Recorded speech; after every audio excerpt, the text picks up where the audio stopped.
F. Scott Fitzgerald once said, "Your world can be as big or as small as you make it." And I think that oftentimes the component in our lives that makes our world seem small or big is fear. Think about it. Fear is a game changer and usually the biggest factor in why we make the decisions we do, whether we realize it or not. However, here's an idea that stops me in my tracks. What if our deepest fears are shining guideposts, lighting the way to what we truly want in life? Instead of pushing them aside, what happens if we begin listening to our fears and allow them to lead us bravely into the unknown?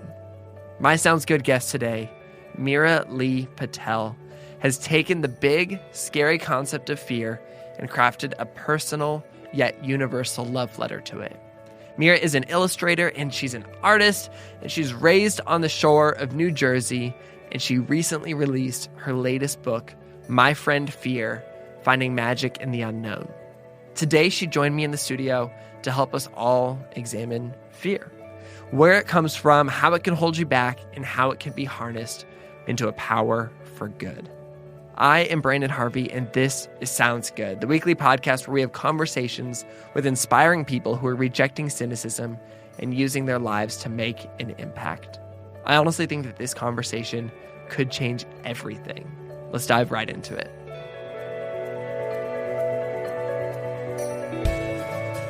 Meera, you moved to Nashville just a few months ago now. How has Nashville time been? It's been amazing, and I came from Brooklyn, where I'd been for 5 years, and I came here in May of 2017 during a 6-month solo traveling around the country, just kind of, doing my own thing, finally feeling free, doing stuff that scared me. Traveling alone was always, I was like, I can't do it, it's really scary, something's going to happen to me, and I got so sick of hearing myself say that I was like, I'm going to do it. Really? Yeah. 6 months, you said? 6 months, yeah. How many states did you visit?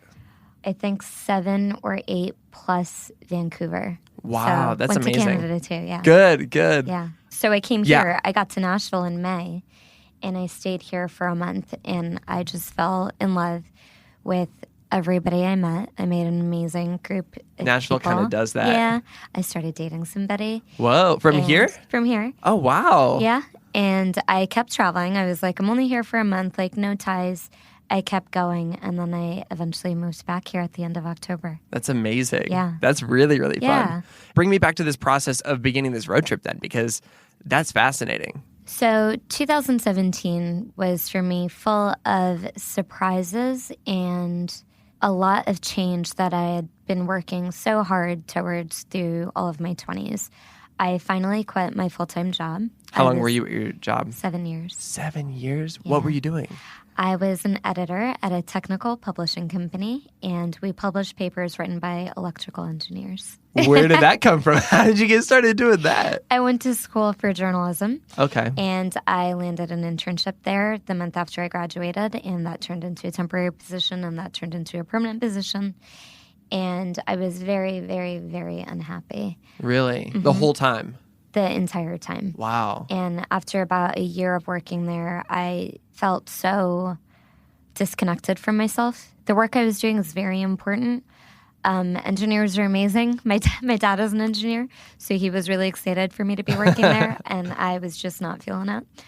But I didn't feel like myself, and the work felt very monotonous and meaningless to me. And so I began painting after hours just as a way to get that spirit of myself back into me, to feel like myself again. Had you ever painted before? Just here and there. As a child, I loved being artistic and being creative and making things, but it was never anything serious, I took seriously. After doing that on my own for a couple months, I was like, this is what I'm going to do, and I'm going to make it work. And I freelanced on the side for 6-7 years before finally I could quit. And your dad was an engineer. My dad's an electrical engineer. What did your parents think about you, leaving the engineering world and transitioning to being an artist? Well, they'd seen me working towards it for so long, and they've been so supportive and encouraging. That's sweet. Yeah, and their thing is that they're immigrants. They came here from India when they were 27, 28. Wow. They built a whole amazing life from absolutely nothing on their own, no family close by. And they're very pragmatic. They're like, we love that you're an artist, but could you not quit your job? And I didn't. And I stayed until I knew I could take care of myself. That's from my incredible. art. Well, and I think that's a really cool way to pursue art, because I think it'd be easy to be like, I'm going to quit my job tomorrow. But it sounds like you kind of ramped up to it. I did. And it was, I mean, don't get me wrong. My 20s were really, really hard. They were really lonely because I worked 2 jobs. I didn't take weekends off. I didn't make time for relationships or social engagements or nurture my friendships. I was very one-tracked. I wanted it so badly that all I did was work. It was lonely. What artists do is lonely. To make the work, it's just you in a room looking at yourself, digging through your feelings. It's very emotional and it can be isolating. So it was tough, but it was, I gave up so many times and I can never stick with it. I can never stick with giving up. Really? Yeah, because my 2 options were to keep trying or to say it's too hard and I'm going to stick with my job and just be okay with that. And that wasn't good enough. I had to know that I at least tried and I did everything I could. And so I kept going. That's incredible. Thank you. I would do it again. Good. Yeah. Wow. You have a new book, My Friend Fear. Yes. I am holding it right now. Look at this. Look at how many dog-eared pages there are. It's almost to a point where, like, it's not helpful that I dog-eared them because they're almost all dog-eared. The whole book is a dog ear. The whole book is a dog ear. It doesn't help me find any of the pages that inspire me because all the pages inspire me. That's amazing. But this is incredible. This is beautiful. What I love most is the words and the ideas, because as I was reading them, it brought to mind fears that I had forgotten about, fears that I hadn't thought about, but it also created comfort around those fears. Yeah. And I love that so much. But the other thing that I love is just how beautiful it is. The whole thing is art. It's watercolors. So I posted about this on Instagram the other day, on my Instagram story. And I had 2 dozen people reach out and say, that is the most beautiful book cover I've ever seen. And I said, just wait till you see the inside. It's incredible. That's amazing. Congratulations on this book. You're welcome. Thank you, though. Oh, my goodness. Thank you. How are you feeling? How's the book launch process been? It's been good. It's been very intimate, and everyone said, "Oh, you did the hard work of writing the book and illustrating it, and now it's out in the world. How do you feel?" And ironically, I feel really scared. I feel really scared that people are gonna. This book is all of me. It's all of me up until now, and all the fears that have governed my life for so long. And so it's very intimate. It's very vulnerable, and it makes me nervous knowing that people are out there reading it. Maybe people that I'll never hear from or meet, and maybe people I've known my entire life that I've never talked about these fears with. Wow. So it's a lot of letting the entire world in at once. That's wild. What inspired you to write a book about fear? I mean, that's really intimate. I feel like I've had such a journey with fear, and I've gone from running away from it and hiding from it to finally looking at it and examining it and seeing, is this something that I'm supposed to push aside, or is it something that I'm supposed to pull closer? And I do think that I've had a transformative experience with fear throughout my life. Mostly in my 20s is when I began to even consider looking at it instead of running away from it. Tell me about that. A lot of my life, most of my life, my decisions have been made out of fear. Like you mentioned, when you read it, it reminded you of fears that you forgot you had. A lot of our fears are latent. They lay low. They're inside our bones, and we don't even remember that they're there. And we, a lot of times, feel like we have full agency over our actions, and we're taking action because we want to, and the choices we're making are deliberate. But a lot of times, they are pushed by that shadow of the fear. And unless we deliberately decide to examine the fear and understand why it's there and what it's telling us, we will always make decisions and choices out of fear and oftentimes not even realize it. You said that you began that process, in your 20s of actually diving in. Do you remember what the catalyst was for actually diving in? I remember in 2015 being honestly very sick of myself. I knew that I was saying no to things. I was saying no to going on trips with friends. I was saying no to leaving my job. I was saying no to making any sort of change and venturing into a place I had never been before out of fear. I was sick of the person I was. I was sick of making those decisions and knowing that they were the opposite of what I really wanted, but that I was too scared to step forward. And I had a catalyst moment where I said, no, I'm doing things differently. And that's when I really began to ask myself questions to understand, am I doing this because I'm scared of A, B, and C, which is what I'm telling myself? Or is it really D, E, and F that is buried so far down inside me and is so scary, and I feel maybe shame or guilt around these fears that I don't even talk about them. I pretend they don't exist. I pretend that my red fear is really blue fear because I don't want to look at the red. And so I decided I didn't want to be that person anymore. And I wanted to live my life differently. And I didn't want to regret not living the life that I really wanted because I was so scared of everything around me. It sounds like you were asking a lot of questions, and your book is filled with a lot of questions. Yes. One of my favorite traits in a human being is curiosity. Tell me about this idea of curiosity versus security and how that kind of plays into fear. So we are constantly seeking security. We're seeking comfort. And a lot of that is fear-based, but it is in a very evolutionary, instinctual way. It's to protect us. Our mind doesn't want our body to ever be harmed. And so it says, hey, you're in a good spot right now. You're fed, you're watered, you have a roof over your head, you have people who love you. Maybe don't rock the boat. Maybe stay exactly where you are. I talk a lot in the book about the unknown and how we often see an unknown place or experience. We're constantly like, these are all the things that can go wrong there, and that's why I'm not going to do it. But the unknown has equal chances of being dark and scary as it does being beautiful and magical and holding not only all of the things that you've always wanted and imagined, but all of the things that you've never even dared to imagine. There are things that you can't even comprehend that could be possible and that can come to you if you dare to go there. And so that's where curiosity comes in when you say, well, what else is out there? And should I give it a try? And can I turn it over? And can I look at it more closely? And I think curiosity can be a very beneficial tool for us as people to use to get more out of life and to live inside a larger world instead of only that safe, small one that we've carved out for ourselves. Oh, man. Yeah, I'm just thinking about that now. Just to dare, just to venture a little bit somewhere that feels a little bit uncomfortable. Discomfort is okay. It doesn't mean good or bad. It just means that it's different.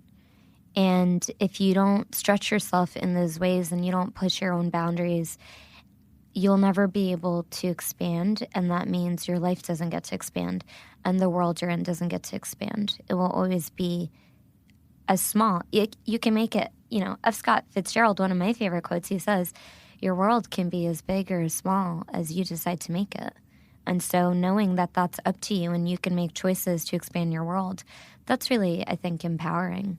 Yeah. And we've had a few conversations on this podcast in the past about curiosity and travel and, trying new things. And it's fascinating how, and maybe this is the reason I'm so drawn to people who have the trait of curiosity, because their worlds are so big. It creates a bigger world.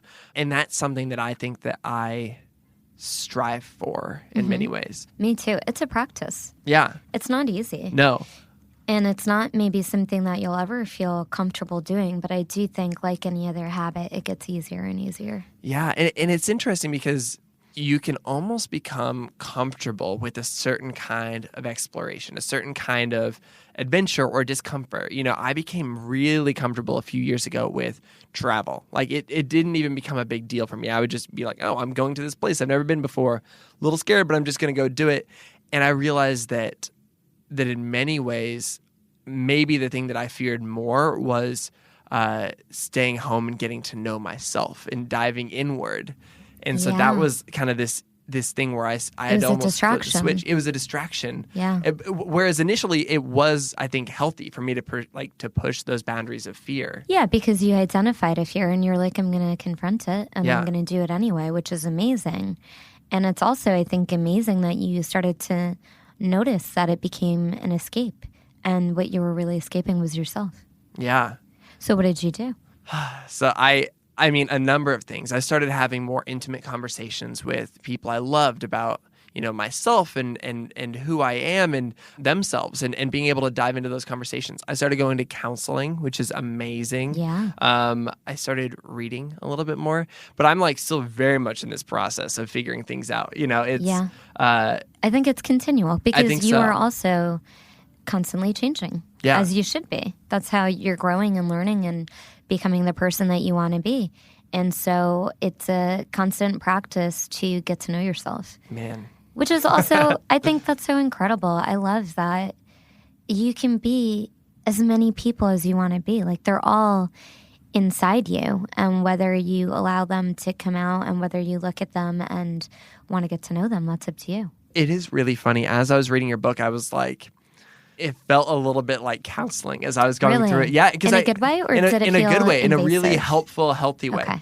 What was great was I appreciated your ability to be intimate and real and share parts of yourself that it seemed difficult to share. And yes, it was really interesting because as you shared those things, that was what triggered my processing into my own life. It wasn't the examples or the ideas or the poems or the quotes. It was your story that pulled those out of me. You're having a conversation with me. Yeah. You're like, oh, you shared a little bit. I'll share a little bit now. Yeah. That is what I wanted to make something that people, all of my work has one singular purpose, which is to make people feel less alone. I really want people to know that I am just like them and they're just like me. And I'm hoping that the more that people see that we are all connected in these amazing, undefinable ways, the more they feel comfortable not only being themselves, but letting other people see them. And that was my intention, to make people feel less alone and then to help them feel connected. That's good. And so I'm really happy to hear that it did that with you. Good. Yeah. You just mentioned that you felt different and, this idea that our fears are universal, but you can still kind of, feel othered, even though we're all connected. And you mentioned earlier that your parents are immigrants. What was that experience like for you? So I honestly believe that everybody feels like an other at one point, if not constantly in their lives. Totally. And for me, that started very early. My parents, as I mentioned, immigrated from India in their late 20s. And I was born and raised in a tiny, tiny town in New Jersey called Little Silver, which I loved and I have such an affinity for. But we were the only non-white family in the whole town. And so I was the only non-white child basically from kindergarten to 8th grade before I went to a high school that had a lot of students from different districts. And so I constantly felt different, and I was constantly reminded that I was different. I spoke Gujarati, so that's a language that nobody's familiar with. I learned English in school. And I think I felt alone, misunderstood, and really ashamed a lot of the time, ashamed of my culture and my ethnicity and who I was, because I just wanted to fit in. And I actually remember vividly, I don't know if I've ever said this out loud, to be honest, but in middle school, I would actually try to scrub myself white in the shower and try to become lighter. And you'll even, if you go to India now or you go to pockets of India in the United States, there's all sorts of skin bleaching creams. Totally. I've seen it. Things like that. Yeah, because to be lighter is to be better. and that is something that I wanted to be. And so that was my experience as a child, feeling different, and it was very physical. Yeah. So, I remember as a kid thinking that I might be different, wondering, do other people think the same thing as me? Right. Are we different internally? But I never had to, worry other than having goofy hair. Sure. If I was different. I love your hair. Thank you. And so Right. that's something that I can't even imagine. Yeah. And I think the point in me saying that story is that, yes, I was clearly different in a physical sense, but you felt different internally. And so that was an invisible fear of being different that maybe nobody even recognized or asked you about, but you still had it. And that's what connects us, that we both felt like strangers and didn't know why we should feel that way. Let's unpack both of these a little bit, because in your book you talk about fears and kind of flipping them on their heads and, the two sides of fears and these questions you can ask. Yeah. So with this internal and external fear, I don't even know where to begin. You're the expert on this. But the first thing is, what is the underlying root of these? That was something that you talked about in your book. Yes. What's the underlying root behind these fears? So in the book, I talk a lot about rational and irrational fears. And rational fears are ones that have a root. So you could say with this fear of being different, I could say, well, I have a fear of meeting people or becoming close friends with people who don't look like me. And does that fear have a root? Yes, because when I was younger, I was made fun of and picked on for being different, for being Indian. So you would say that has a root. Yeah. But another fear, you could have a fear of drowning. Now, does that fear have a root? You could either say, yes, well, I almost drowned when I was little, so that has a root and it stayed with me. Or you could just say, well, I'm afraid to die. That's not a root. That's an irrational fear, because there is nothing in your life that has told you that the water is going to take you. And so it's very important, I think, when you're looking at your fears to develop the skill, really, to separate irrational from rational, because the rational ones are there to serve you. They're here to say, hey, you tried this once before and it hurt you. Do you want to try it again? And I hope that in most cases you'll say, yes, I'm going to try it again anyway. But it serves their purpose. Irrational fears just keep you in the same place.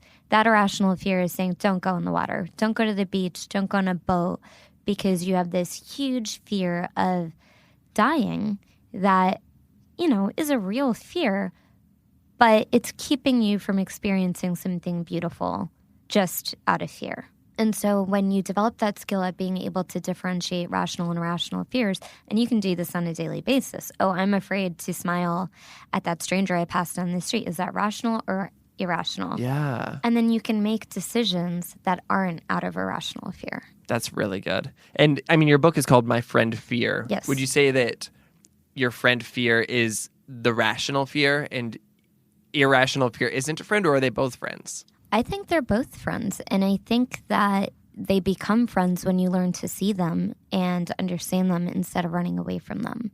You'll see that your real fears are really pointing the direction to what you really want out of life. So let's say I'm afraid to become close to people who don't look like me or aren't from my country or culture. And that is not because I don't really want them in my life, but if I really dig deep down into where the root of that fear is, it's a fear of not being accepted or a fear of not being loved. And I do want to be loved by others, especially people who aren't like me. I want us to be able to find what connects us and where that understanding is and where we can find the beauty in what is so different about us. And so that tells me I'm so scared of meeting new people, but it's because I really want to. It's because that's what I want, to forge new relationships. And so when I understand that, then I say, okay, I feel scared. I know that maybe I'll be rejected or that somebody won't like me, and that's okay. And I'm going to give it a shot anyway, because on the other side could be something really beautiful. And I think that's kind of the biggest experience that I've had with fear, even before I became more self-aware, was this idea that fear leads me to the things that I'm most drawn to. Absolutely. I remember early on in my photography career, I was telling you before we got started that my background is in photography. And I just remember being so scared of certain shoots and deciding, hey, I'm going to do these anyway. And those were just such fulfilling experiences after I did them. Yeah. But it took getting over that hurdle of fear. And it's also de-escalating the fear. The more it's like this big, abstract, confusing, overwhelming, just like dark fear, the more it keeps us in the same place. But when you start to unpack it and examine it, it de-escalates it. It takes the weight out of the fear. And so you realize, well, I'm afraid of this photo shoot. What if I don't do a good job? What if the client's unhappy? What if the lighting stinks or I can't get the shots that I want? And I talk about this in the book, but I find the best question to ask in those moments is, so what? So the lighting was awful and you didn't get the good shots and maybe the client's a little bit cranky. So what? Can't you reschedule it? Can't you try again?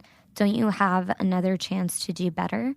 And the answer is usually yes, you do. And usually the worst thing you're imagining is not that bad and is not something you can't turn around. Yeah, it is really motivating. I guess the other side of that is if I'm really scared that the lighting's going to fail, I might work harder to ensure that it doesn't. Yeah. And then even if it does, you're right, I probably do have another chance. But it's interesting that even just that upfront fear, it's just trying to help me in many ways.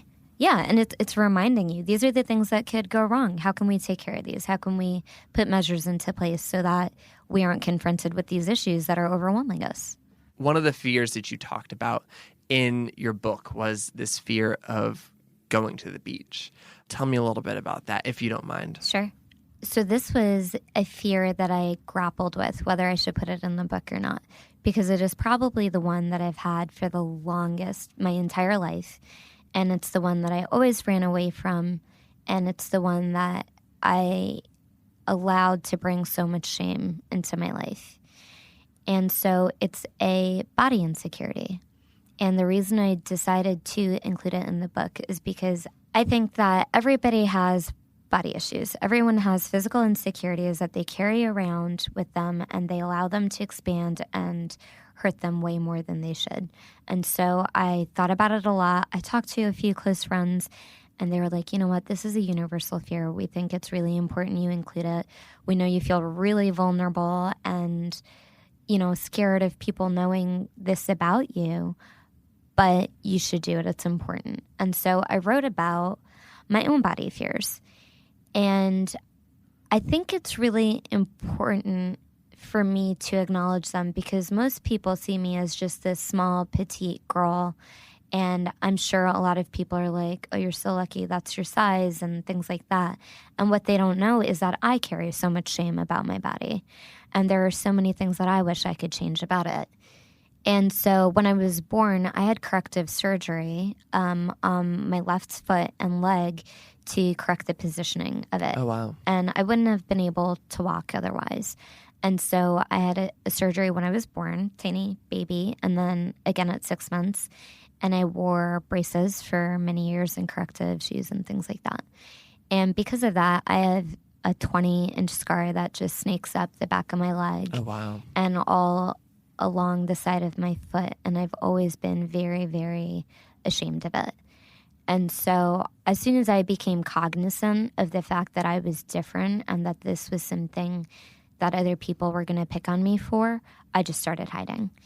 And I did not go to the beach probably from age 10 to 25. Wow. And I lived on the Jersey Shore. Oh, man. I was a stone's throw from the beach. And the beach is, the one place where you really can't hide that. Otherwise you can wear like long socks or pants or, anything. But it was where I couldn't escape myself. And it was terrible because I kept myself from amazing experiences. Like we live on a beautiful earth that has ocean water and breezes and sand and seaweed. And I kept myself from elements of the earth, which destroys me now to think that I took so many years from myself being afraid and being ashamed. And what is important here, I think, is that I pinned all of my fears and shame onto other people. I said, well, the world isn't going to accept me, and my friends won't like me anymore, and other people are going to make fun of me. And I kept saying that the root of this fear was all externally based. Other people are responsible for this fear. If people were nicer, if people were better, then I wouldn't have to be so insecure about my body, and they would accept me and it would be fine. But because the world is so mean, I have to feel this way. And it wasn't until my mid-20s when, again, I was just sick of myself. I thought, what if I don't have another 25 years? Am I really just going to not be in the ocean? I'm not going to feel the water against my skin. I'm not going to feel comfortable in a bathing suit. What happens when I have kids? They're going to say, Mama, we want to go to the beach. I'm going to say no. Like, Mom can't get into a bathing suit. Her fear is crippling her. And I thought about how small this fear had made my life and how much bigger I wanted my world to be. And I also put it in perspective. So someone can make fun of me. So what? Is that the end of the world? No, it's not. Have I been made fun of before? Yes. Have I lost friends before? Yes. Have I felt really lonely and isolated before? Yes. And what happened? I changed it. I got out of it. And I can do that again. So I decided I'm going to stop making those actions based on my fear and my shame. The other thing I did was to examine, was this fear and this shame, was it other people? Were they really responsible for it? Was it the world that was being so mean? And as I started unpacking it and understanding why I felt such shame about my body and why I was afraid to let anybody see me, I discovered that it was because I didn't accept myself. For so long, I said other people aren't going to accept me. But when it was just me in a room with my own body, I felt uncomfortable. I didn't accept myself. I didn't like who I was. And so that was a lot of work to understand why I felt that way and how I could change it. And that is an ongoing process. And it's still something I work on and something that is difficult for me. But the important part is that it's something I want to work on. And it's something, approaching myself with kindness and acceptance is a difficult practice, I think, for most people. But I take a tiny step towards it every day. And I think that's the important part. I think that's beautiful. And I'm really glad you included it in the book, because earlier when I said that as you shared your stories, it brought stories out in myself. Yeah. That was one of those where, I'm glad. very specifically, I thought about how growing up, when I would go to the pool, I would cross my arms when I would walk, because it was just this insecurity of my body and the way that I looked and not wanting to be made fun of. Right. And I had probably completely forgot about that. And bringing that back up actually allowed for some healing and some growth. And I think that continuing to keep that buried would have been unhealthy. And it would surely come up in different, darker ways sometime in the future. And I think forgiving ourselves for past shame we've felt and past things we've done to ourselves is important. You would forgive a friend. You would forgive somebody that has hurt you because they didn't mean it. And so why wouldn't you do that for yourself? It reminds me a little bit. I've got my notes in front of me from when I read your book. There's 3 arrows here pointing to this spot right here. And I said, Goosebumps, page 136. And I'm going to pull up page 136 really quick. Yeah, let's take a look. Because, oh my goodness, this is what really got me. Can I actually just have you read this page? Is that okay? Yeah, that's fine. All of 136. Artists are often admired for their work because it is difficult. It requires them to be vulnerable. Writers pour their thoughts onto paper and wait for others to critique them. Dancers rise early and practice for hours, going home to nurse their bleeding feet and aching limbs. Painters work tirelessly for months on end, only to tear down their canvases and start all over. No one will ever say that making anything worthwhile is easy. We respect artists for their daring and punish ourselves for our fears, not realizing often enough that we are all artists ourselves. Living is art. Taking chances is art. Being present for ourselves and others is art. Oh my gosh. I was reading that and I just had to stop reading. It was just such a wow moment for me. And There's so much pressure to be somebody else Yeah. and to do what other people are doing. And I think we don't give ourselves enough credit for I will wait in line for coffee in Nashville. This has started happening to me, which is incredible. I'm waiting at the drive-thru for coffee, and I get up to the window, and the person, the cashier, tells me, "Oh, the guy in the front just bought your coffee, so like don't worry about it, drive through." And that is an incredible thing. And that is an art, to practice that kind of kindness for a stranger, to help somebody on the street, to say hello to the person in the room that doesn't have anybody to talk to. Those are all as incredible and worth being acknowledged as writing a book or making a painting or being in a play. Absolutely. And even the internal things that we can do as well, just being present with ourselves and diving in deeper. I think the growth that you were speaking about with your body and the growth that we've experienced over the course of trying to become more self-aware. Right. I think that's the process of overcoming obstacles, and that's the process of becoming an artist or, an athlete or anything. That is evolution. I mean, what could be more artistic and amazing than seeing how far you've come and how much further you're still going to go, and knowing that every day you're making choices that are deliberate and that are coming from the heart instead of out of fear. There's nothing better. Everybody can do that. Everyone is that artist. Everyone can do it. Do you think everybody does, or do you think that some people live their lives without this process of growing? I think that some people do live without this process of growing. I will say that I don't always feel it's within their hands. A lot of people have life and death issues and circumstances that they deal with on a daily basis. But I do think that everybody has the ability to be a better version of themselves each day. And I think that this is really important. Something, a lot of our fears come from comparing ourselves with others and putting other people on a pedestal and beating ourselves up. And this invites so much insecurity and shame and guilt. And I think the best thing you can do is to stop comparing yourself to others, especially strangers on the internet, but compare yourself to yourself. Say, well, last year I did this, and this year I did this. I have come further. It's not where is, this stranger in their life. It's where was I, and where am I now, and where can I go, and what are the changes I can make to help me get there. And I think that is a useful comparison, to constantly remember that you can make changes and do things a little bit differently to get closer to where you want to go and closer to who you want to be. That is beautiful. I don't want to end this conversation, but I think that we're getting close to the time. And I do want to ask one more question, though. And, just to kind of bring it all together and leave people with something practical.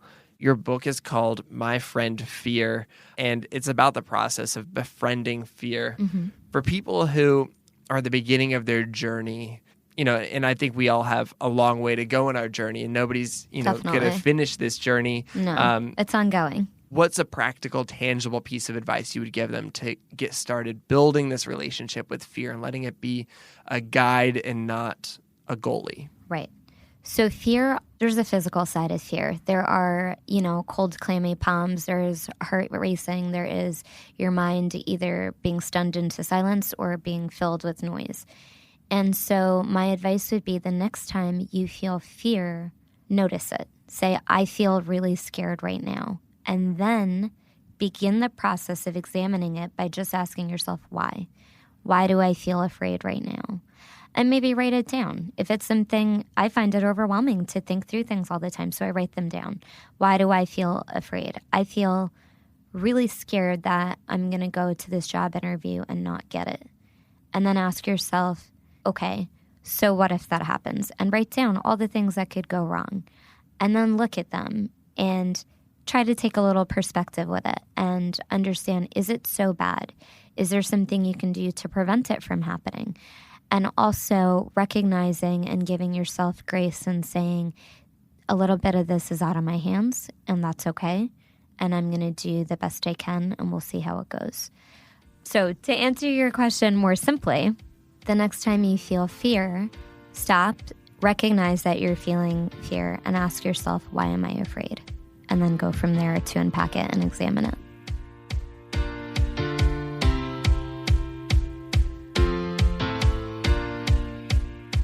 I just feel like this whole conversation was one big wow moment for me.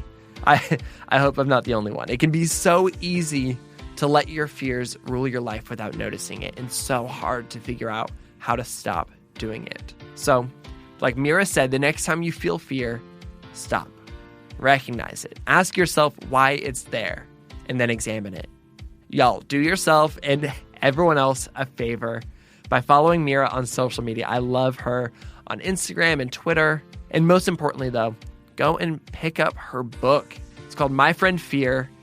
I feel like I learned so much about myself along the way. It's truly so brilliant. You can actually get a special edition with a journaling section in it at Barnes & Noble. And you guys, the book is brand new. Meera is incredible. So if you love it as much as I did, go on Amazon and leave a review. It helps more people find it.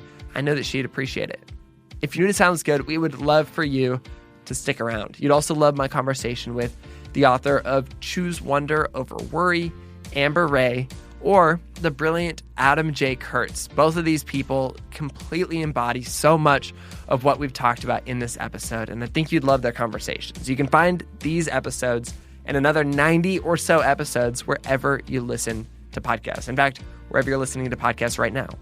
This podcast is created by me, Branden Harvey, as a part of Good, a community that believes in the power of celebrating good news and becoming good news. Chad Michael Snavely and the team at CM Studio edited and mixed the show, and Christy Karenbrock provided production support. Oh, and here's one more thing that's really cool. I'm so excited to share that issue 3 of the Good Newspaper is getting ready to be shipped out the first week of February, and you can pre-order it online. You can visit shop.goodgoodgood.co and make sure you don't miss out on this newest issue of the Good Newspaper. Truly, it's something we're really proud of. And on that note, that is a wrap for this week's episode.